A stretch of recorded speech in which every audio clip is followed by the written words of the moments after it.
नमस्कार. मी आभा नेवसरकर. आम्ही रचनाकारच्या YouTube वाहिनीवर आपण सर्वांचं स्वागत करते. 2025 मध्ये समूहाच्या साहित्यिकांनी केलेली वाटचाल आज आपण पाहूया आणि त्यांचे भरभरून कौतुक करूया. या शब्दयज्ञात सामील होऊन आपण सर्वांकडूनच भाषेची सेवा अशीच घडत राहावी अशी मनापासून कामना. फेब्रुवारीमध्ये डॉक्टर प्रभा मुजुमदार यांचा कविता संग्रह नकारती हूँ निर्वासन बोधी प्रकाशन जयपूरतर्फे प्रसिद्ध करण्यात आला. हा कविता संग्रह डिसेंबरमध्ये साहित्य तक बुक कॅफे याच्या यादीत शीर्ष 10 मध्ये सामील होता. एप्रिलमध्ये आपका तीस्ता हिमालय एवं उत्तर बंग हिंदी ग्रंथालय सिलीगुडी यांनी आपणास अमरावती सृजन पुरस्कार जाहीर केला. डिसेंबरमध्ये अहमदाबाद साहित्यालोक कडून आपणास वाग्देवी पुरस्कार देण्यात आला. नोव्हेंबरमध्ये क्रांती कनाटे यांच्या गुजराती काव्यसंपदा संग्रहाला हिंदी साहित्य अकादमी गुजरात तर्फे अनुवाद विभागातील प्रथम पारितोषिक जाहीर करण्यात आले. मराठी कवितेचा कोलाज या नावाने जानेवारी 2025 मध्ये प्रसिद्ध झालेल्या संकलनात अलकनंदा साने यांची ओंजळीत तोंड लपवून खुदू खुदू हसणाऱ्या मुली गेला कुठे ही कविताही आहे. हे संकलन मराठी कवितांचा गुजराती अनुवाद आहे. विशेष म्हणजे या पुस्तकात एकूण 200 कवी कवयित्रींच्या कविता आहेत. त्यापैकी 195 महाराष्ट्रातील तर 5 बृहन्न महाराष्ट्रातील आणि त्यापैकी 1 अलकनंदा साने आहे. इयत्ता 7 साठी नोव्हेंबर 2025 मध्ये छापलेल्या वाणी विनय हिंदी पाठमाला या पुस्तकात अलकनंदा साने यांची कविता पृथ्वी का नया साल संग्रहित केली गेली आहे. मध्य प्रदेश की मराठी भाषी स्वयंसिद्धाएं या ग्रंथात 100 स्त्रियांच्या परिचयात अलकनंदा साने यांचाही सविस्तर परिचय सम्मिलित आहे. हे संकलन MediaTek communication private limited Bhopal कडून डिसेंबर मध्ये प्रसिद्ध करण्यात आले.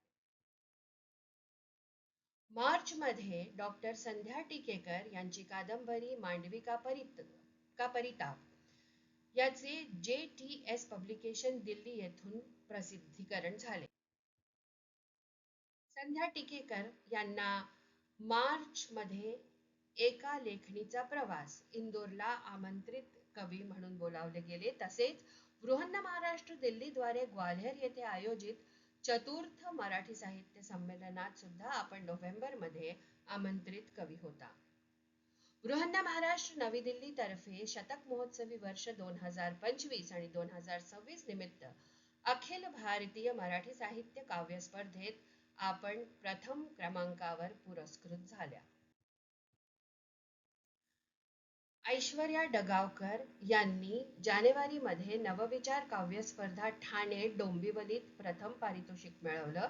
तसंच आपल्याला अखिल भारतीय कथा स्पर्धा बुरहानपूर इथे पंचम पारितोषिक देण्यात आलं. अखिल भारतीय मराठी साहित्य संमेलन आणि मालवण येथे आपण निमंत्रित कवयित्री होत्या.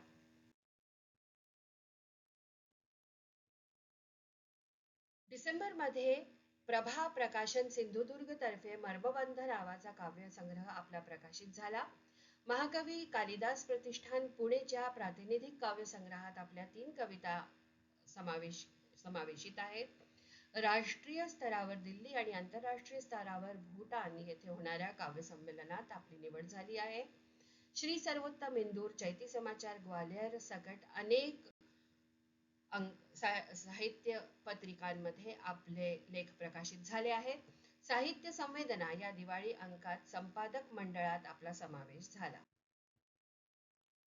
एप्रिलमध्ये महाराष्ट्र साहित्य सभा इंदूरच्या 63व्या शारदोत्सव अंतर्गत आयोजित मराठी काव्य स्पर्धेत संजीवनी बारगळ यांना प्रोत्साहन पारितोषिक मिळालं.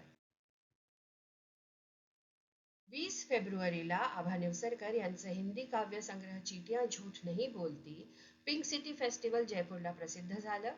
या पुस्तकाला दीपक अरोडा स्मृती सन्मान योजनेत 11,000चे रोख बक्षीस देण्यात आले. एप्रिलमध्ये महाराष्ट्र साहित्य सभा इंदूर याच्या वतीने होणाऱ्या शारदोत्सवात स्मिता सराफ यांच्या कवितेला प्रथम पुरस्कार मिळाला. तसंच नांदेडला संपन्न झालेल्या 27व्या समरसता साहित्य संमेलनात सुद्धा त्यांच्या कवितेला प्रथम स्थान मिळाले. महाराष्ट्र साहित्य सभा इंदूर शारदोत्सवच्या कथा स्पर्धेत जया गाडगेच्या कथेस प्रथम पारितोषिक मिळालं. या कथेचं नाव खतपाणी असं होतं. 25 जानेवारीला मध्य प्रदेश साहित्य संघ भोपाळ आणि 11 ऑक्टोबरला आपले वाचनालय याच्या वसंत राशीनकर स्मृती समारोह प्रित्यर्थ कवी संमेलनामध्ये आपला सहभाग झाला. तसंच कथालेखिका कमलाबेन गुजराती यांच्या प्रथम स्मृती दिनानिमित्त साहित्य संस्कृती मंचातर्फे आयोजित अखिल भारतीय लघुकथा स्पर्धेत अंजिरी शालू नावाच्या कथेत जया गाडगेला प्रथम पारितोषिक प्राप्त झाले. नोव्हेंबर मध्ये लिवा साहित्य समितीद्वारा दिवाळी अंकावर बोलू काही मध्ये आपल्या समूहातील जया गाडगे, सुषमा अवधूत, राधिका इंगळे यांनी आपले विचार मांडले. 31 मार्च रोजी सारिका भवाळकर आपुलकी महाराष्ट्र मंडळ येथे कवी संमेलनात आमंत्रित होत्या. या कार्यक्रमात सुषमा अवधूत, संध्या टिकेकर आणि कविता पुंडांबेकर देखील आमंत्रित होत्या. सुधीर देशपांडे यांच्या हिंदी व्यंगसंग्रह परमसत्ता से प्रेम जून मध्ये प्रसिद्ध झाले. वनमाली सृजन पीठनी हे पुस्तक प्रसिद्ध केले. जागतिक साहित्याला समर्पित 21 कथांचा संग्रह कुछ तुम कहो कुछ हम कहे मध्ये कविता पुंडांबेकर यांची संकल्प कथा संमेलित झाली आहे. ऑगस्ट मध्ये मध्य भारत हिंदी साहित्य समिती बहुभाषिक काव्य संमेलनात आपण आमंत्रित होता. तसेच 14 सप्टेंबर मध्ये मध्य भारत हिंदी साहित्य अकादमी भोपाळ आणि भारतीय मातृभाषा अनुष्ठान भोपाळ येथे आपला काव्यपाठ झाला.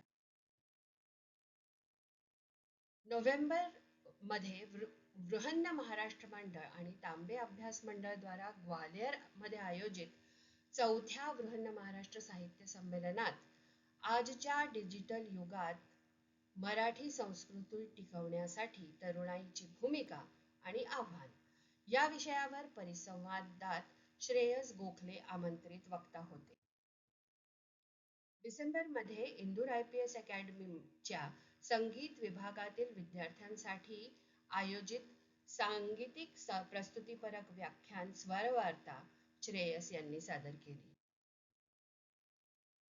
पंकजा सुपेकरला मध्य प्रदेश मराठी अकादमी तर्फे आयोजित अभिनव वाचक स्पर्धेत केंद्रवार प्रथम पुरस्कार मिळाला. राष्ट्रीय स्वयंसेवक संघाच्या शताब्दी वर्षानिमित्त विविध ठिकाणी सप्तशक्ती संगम कार्यक्रमांचे आयोजन करण्यात आले होते. याचाच एक भाग म्हणून साहित्य आणि समाजातील योगदानाबद्दल ऋचा करपे यास 7 नोव्हेंबर रोजी देवास येथे सप्तशक्ती संगम सन्मान देऊन सन्मानित करण्यात आलं. विनायक भावसार यांनी ज्येष्ठ हिंदी कवयित्री क्रांती कनाटे यांच्या मूळ हिंदी कविता संग्रह सभ्यता के अवशेषचा संस्कृतीचे अवशेष या नावाने मराठीत अनुवाद केलं. हा कविता संग्रह 1 नोव्हेंबर रोजी प्रसिद्ध झाला. सुषमा अवधूत महाराष्ट्र साहित्य सभेच्या 63व्या शारदोत्सवमध्ये काव्य स्पर्धेत संयोजिका म्हणून निवडल्या गेल्या होत्या. तसंच आपले वाचनालय मध्ये वसंत राशीनकर स्मृती प्रित्यर्थ कवी संमेलनात आपण सहभाग केला. भावना दामले यांना फेब्रुवारीत अखंड संडे इंदोर या संघटनेने सन्मानित केले. तसेच मार्च मध्ये शुभ संकल्प समूह इंदोर येथे चित्रगुप्त उत्कृष्ट लेखन सन्मान त्यांना प्राप्त झाला. ऑगस्ट मध्ये वामा साहित्य मंचाच्या स्वातंत्र्य दिनाच्या कार्यक्रमात आपण सादरीकरण केलं. तसंच वामा साहित्य मंचातर्फे सक्रिय सदस्य म्हणून आपणास नोव्हेंबर मध्ये सन्मानित केले गेले. ही होती आम्ही रचनाकारची यशस्वी पावले. 2026 च्या यशस्वी पावलांसाठी पुन्हा भेटूया. तवर नमस्कार.